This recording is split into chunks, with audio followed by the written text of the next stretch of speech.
na bayani a farko, Bitcoin was born in 2009 by someone called Satoshi Nakamoto.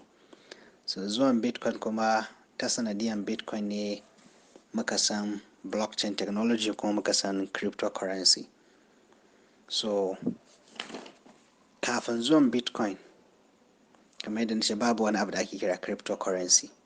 Amma kafin zuwan Bitcoin akwai digital currency. Me yasa aka kira shi digital currency wannan kuma aka kira shi cryptocurrency? Me bambancin cryptocurrency da digital currency? So Bitcoin shi karan kanshi sabo ne, cryptocurrency ne, amma technology ɗin da ya yi amfani da shi ba sababbi ba ne.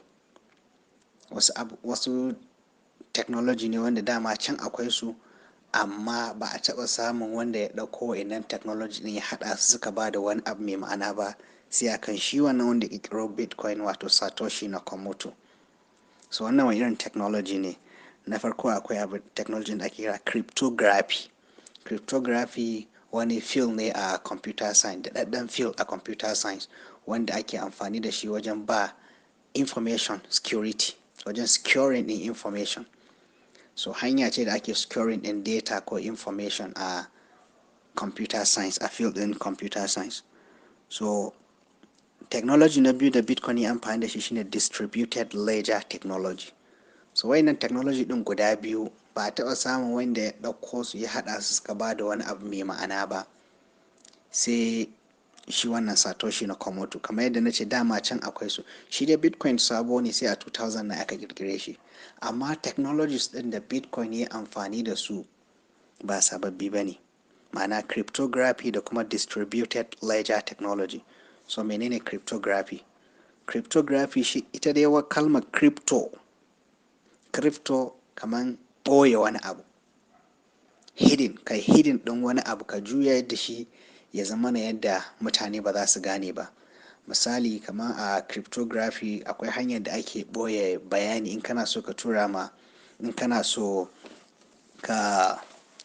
wani saƙo amma baka son wani third party ya gane. Ma'ana saurayi ne yana so ya tura ma budurwar shi saƙo amma bai son iyayenta su iya karanta saƙon nan. So zai iya, akwai abu da ake cema encryption, zai iya encrypting ɗin wannan saƙon da yake so ya tura. Encryption shine kai amfani da hanyar cryptography wajen ɓoye wani bayani yadda duk wanda ya ci karo da wannan bayanin ba zai iya karantawa ba sai in yana da makullin da zai iya buɗe wannan bayanin. So a cryptography ana kiran shi encryption. So in ka ɓoye wannan bayanin ka juyar da shi ya zama na yadda wani ba zai iya karantawa ba, amma shi wanda kake so ya karanta, misali saurayi ne yana so ya tura ma budurwar shi cewa I love you, amma bai son kowa ya gane, sai ya rubuta shi yadda kowa ba zai gane ba. Ita sai ya bata key ɗin ita in ta yi amfani da key ɗin za ta iya abin da ake cin shi kuma decryption. So akwai encryption akwai decryption.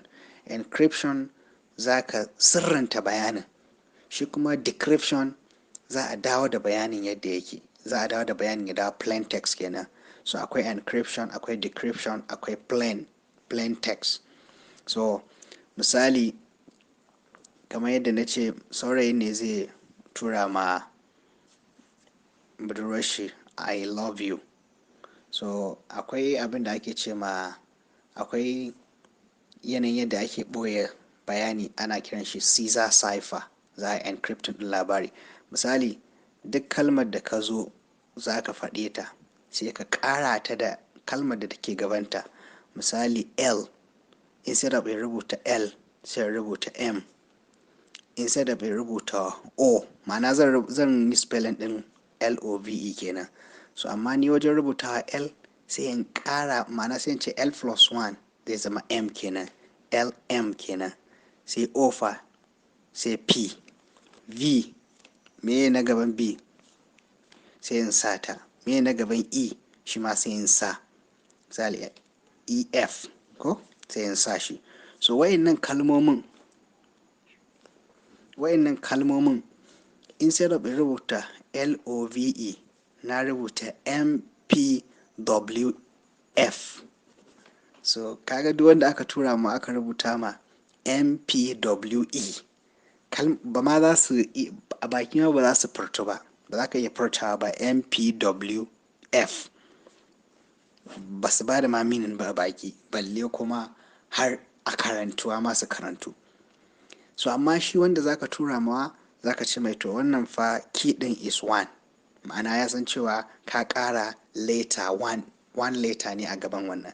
So in yazo zai yi decrypting sai shi kuma ya ringa moving backward wajen m sai ya mai da shi wace letter ce a bayan m sai in ce l, wajen o wajen p wace letter ce a bayan p sai ya ce o, wajen v wace letter ce a wajen w wace letter ce a bayan w sai ya ce v, f wace letter ce a bayan f sai ya ce e. Shikenan ya fitar mai da lov din shi. So wannan ana kiran shi encryption, cryptography kenan.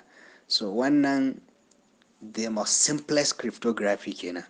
Sannan kuma nan an ce key din is +1, wani lokacin wani yazo zai ce key din is 7, ma'ana in na ce l to sai na kirgo leta guda 7 sannan zan tsaya, ma'ana l m n o p q r s. So l nan ta koma s kenan.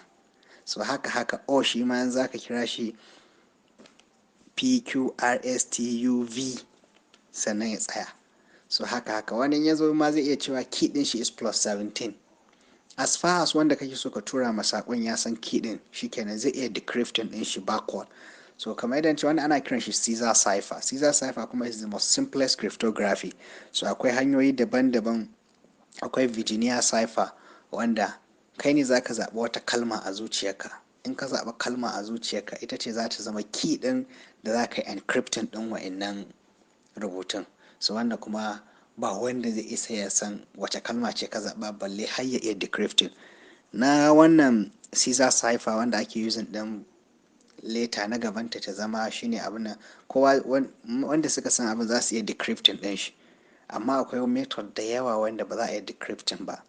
Ɗaya daga cikinsu shine wanda shi mai bitcoin ne amfani da shi wajen creating din wannan bitcoin din.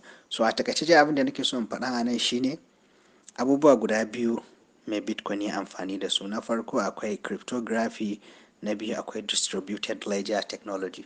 Distributed ledger technology shine kuma kaman database ne a computer za a yi distributing din shi ya zama kowa yana da equal information. Yadda nake da information akan wani abu a cikin akan computer na haka kowa yake da shi iri ɗaya, sannan ba wanda zai iya canzawa ba tare da wani ya sani ba. So a takaice dai bitcoin ya yi amfani da abubuwa guda biyu wanda su ne suka haɗu suka ba da blockchain technology. Na farko akwai cryptography, na biyu akwai distributed ledger technology.